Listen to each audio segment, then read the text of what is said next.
Good evening, I'm Jane Pauley. And I'm Stone Phillips. Welcome to Dateline NBC.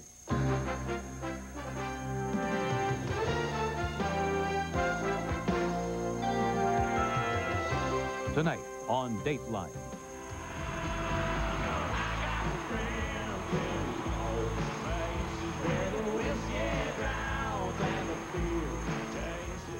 Garth Brooks, the hottest singer in America today.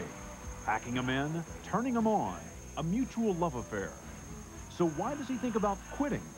If it wasn't for the people that come see me and my love for them, I would have been out of this business a year and a half ago. Will he bail out? Tonight, he talks to Jane about work, life, and love. The world according to Garth. And coming up, I'll talk to the first entertainment phenomenon of the 90s, Garth Brooks. The thunder rolls and the lightning strikes. Garth Brooks' career took off only 3 years ago and hasn't stopped climbing. So why is he talking about giving it up? That's next. Deep in her heart. For Garth Brooks, the 90s is shaping up as the decade of his life. 3 years ago, he was unknown. Today, he's the hottest singer in America. Forbes magazine says he earned $44 million since 1990. And there are other riches, too. He's a new dad. And just today, his latest CD hit the stores with advanced sales of almost 4 million copies. Sounds like a man who has everything. So why does he talk about quitting? We'll let him tell you.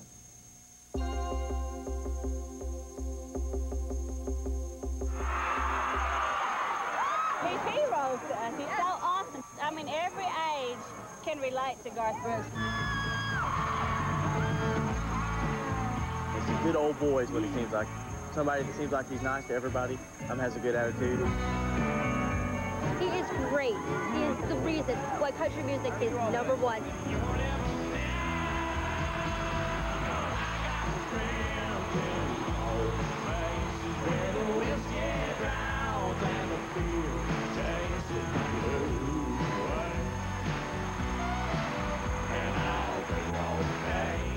By drawing younger fans who haven't listened to country and older fans who also like rock and roll, Garth Brooks has changed country music forever.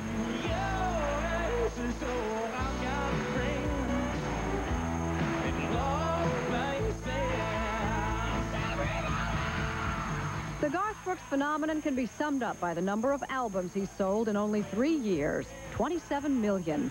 They say Brooks accounted for 68% of Capitol Records' total sales last year. He was the first country artist to ever have an album hit #1 the day it was released. He's won almost every major music award there is, 6 from the Academy of Country Music last year alone. I gotta say, this one's gotta go to all my friends in low places. God bless you. His video is a bestseller. His TV special set a ratings record. His concerts fill arenas coast to coast. At 30 years old, Garth Brooks is arguably the #1 entertainer in America today. Just one thing mars this picture of phenomenal success. Garth Brooks is talking about giving it all up, quitting the business. If it wasn't for the people that come see me and my love for them, I would have been out of this business a year and a half ago. You've been unhappy in your work for a year and a half? Very unhappy. I think I first realized the evilness when the fans started really getting the raw end of the deal. Because organizations are buying tickets left and right, then they turn around in the papers, and they're going anywhere from $250, which I thought was ridiculous when I saw it, up to $1,700 a piece for tickets. If supply and demand is at play, you've got to expect the price of your ticket to find its real value. Oh, I didn't say I didn't expect it. I think probably my biggest gripe or biggest worry is why in the hell haven't I figured out a way to get around it yet? There hasn't been much time. Garth Brooks was selling boots in Nashville only 4 years ago. Though he tours now in a custom bus, he arrived from Oklahoma in 1985 with everything he owned in the back of a car. probably what filled the car most were dreams, you know, and it was like stupid kind of, not stupid dreams, just dreams that were unreal, dreams that didn't know what the game plan was. And I never thought, it's a business? How can you say it's a business? You know, because I never made any money at it, so it can't be a business. And I come here, and that's all it is. Industry town, business, music is business. And they didn't like your business, so you went home after how long, that first trip? 23 hours. 23 hours. I moved. I got rid of my house in Oklahoma. I moved everything here. 23 hours later, going back. But 2 years later, he tried again, a little more prepared. It's a cool place, so. And now he's a member of the most select fraternity in country music, the Grand Ole Opry. This has some impact. It is amazing. The Grand Ole Opry is what Garth Brooks regards as his greatest achievement. He speaks about it with a reverence that's almost religious. You're playing to millions of people for the past 65 years, and you try and uphold what you feel the Opry has worked their butts off to establish, and that is morals and manners. And you, of course, you know about the circle. I wish I could say I did. This is the floor off the old Ryman. So they took the old Grand Ole Opry and brought it here, so you get to stand on here. And when you think of Elvis, Hank Williams Sr., you know, and of course, Minnie and Roy, it's like, there it is. And it's the most wonderful feeling in the world. And now me. That's it. You're there. It's great. I wish I could express to you what it feels like to play here. I couldn't do the wild thing here. It's screaming, it's stuff, and it's not what the Opry's all about.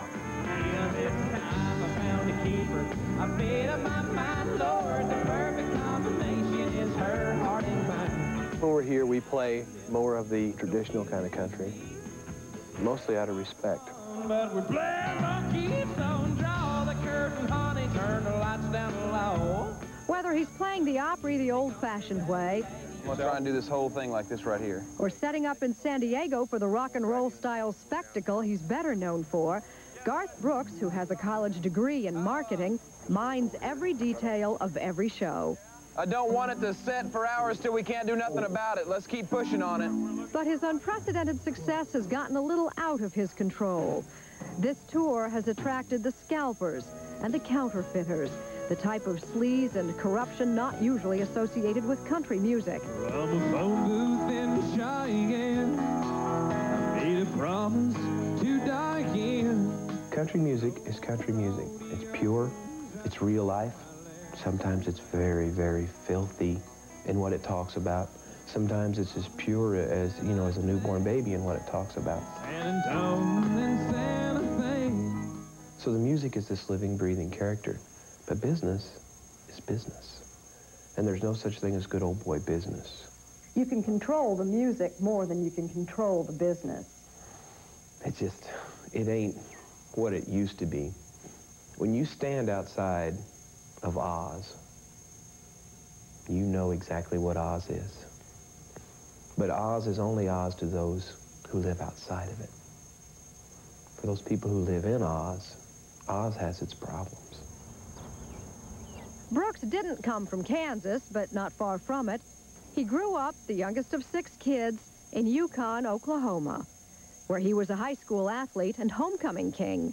I know my dad didn't have, and my mom didn't have money to give their kids. I know that.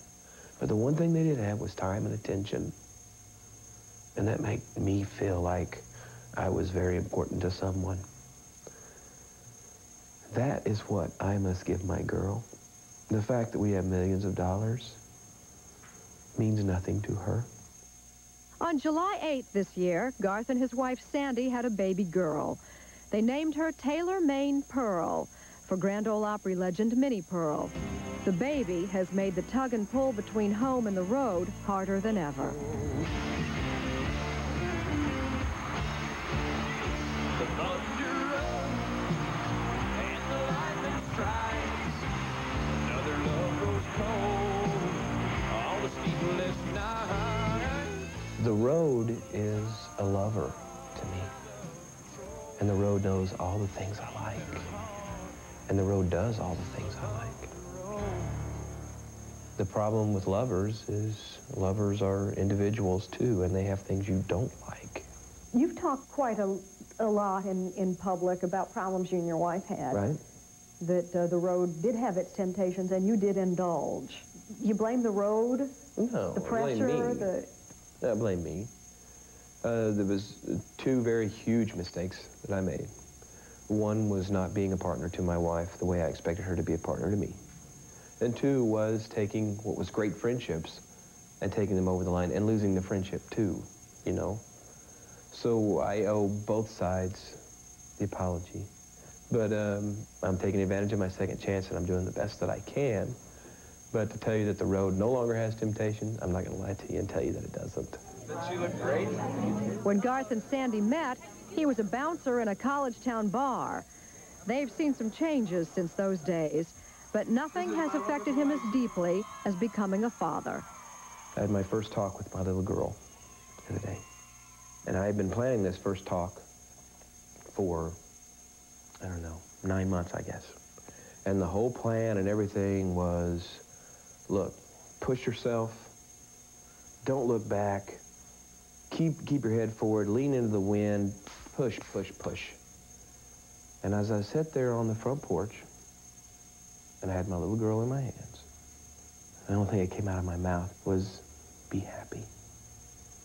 That's all you gotta do, is be happy. You don't have to do this, you don't have to do that. Just be happy.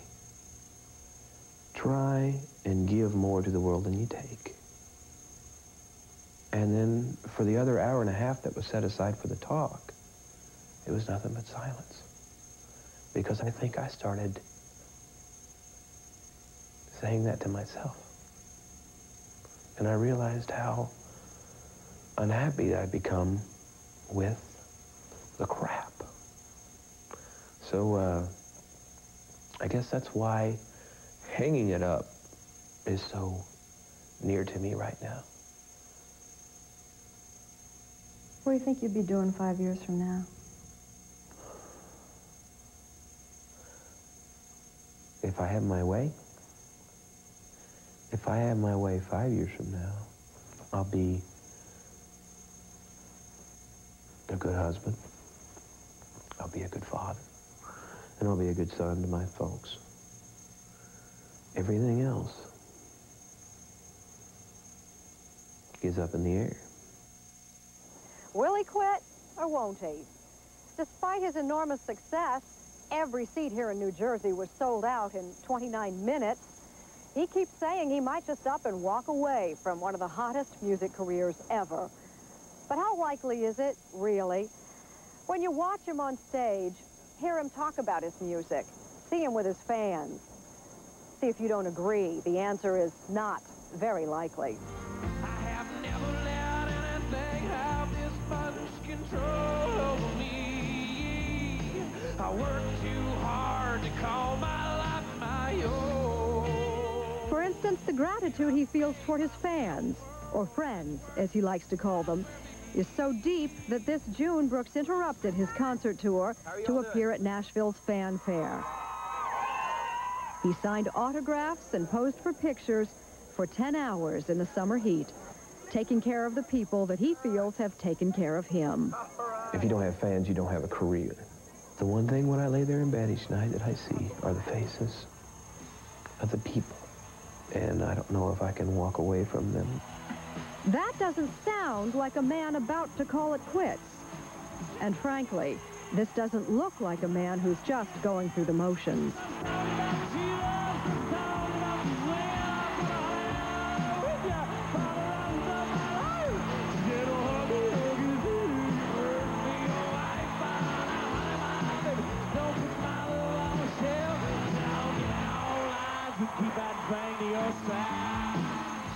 I'm going to ask you a question I just asked you a few minutes ago.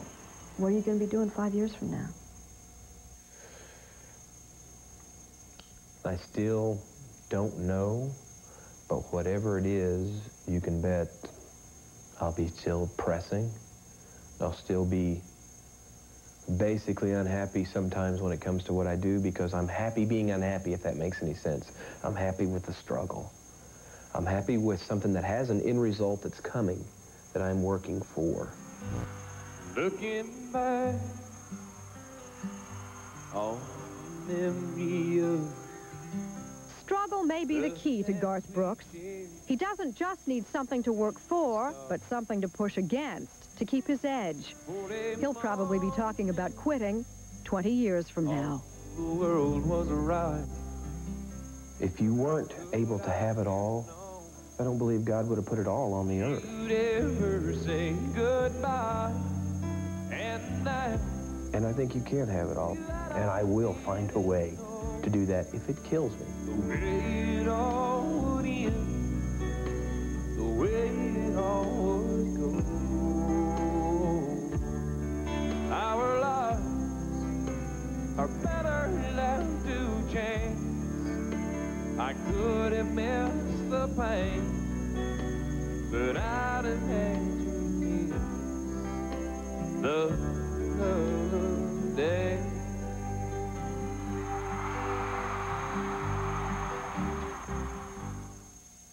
Jane, you say it's not likely that he'll hang it up, but you can't rule it out either, can you? Well, what do you think? You saw that. What do you think? Well, he's still into it, but you never know. I am absolutely positive that Garth Brooks is not going to quit.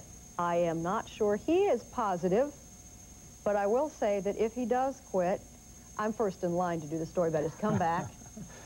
Let me ask you, I find myself wondering whether some of his unhappiness is not the result of his own success and maybe some mixed feelings about his wealth and his fame. He's been on a rocket ride, no doubt about it, and I think some women looking at that, he's had Sandy had the baby in July, might be a little bit postpartum.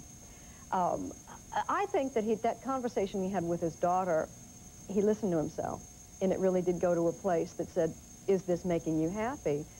I think he'll work through that. I think he is walking through a transition. I think he'll be around. Thanks, Jen.